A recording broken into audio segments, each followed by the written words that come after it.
За да не сведочиме на врсничко насилство на кое сведочиме секојдневно, треба да се превенира, да се сензибилизираат децата, родителите и наставниот кадар во препознавање на различните форми на насилство.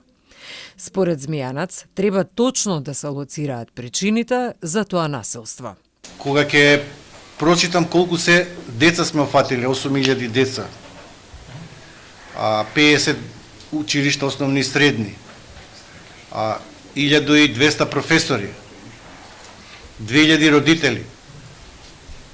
Едноставно се запрашува човек што се треба да сториме уште за да помогнеме да не се случуваат вакви настани.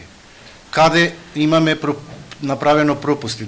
Заедничкиот пристап на институциите може да делува многу порано во превенцијата, но клучно е и самите ученици да бидат вклучени, смета Илиевски. Не може да се креира ние на политика во која што нема да бидат прашани децата, а политиката се однесува на децата, односно учениците. И не може да градиме безбедна училишна средина доколку се потприме само на еден стол.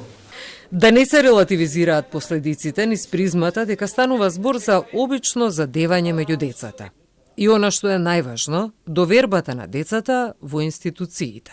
Тоа значи дека ако родителот е дома и тука нема таа слобода, сепак ќе може да се обрати на наставникот или на стручната служба која што најчесто се користи како баук. Ако не си послушен, ќе те пратам кај педагогот, кај психологот или кај директорот. Во меѓувреме, според Илиевска, потребни се подобри мерки за соработка помеѓу центрите за социјални работи и училиштата.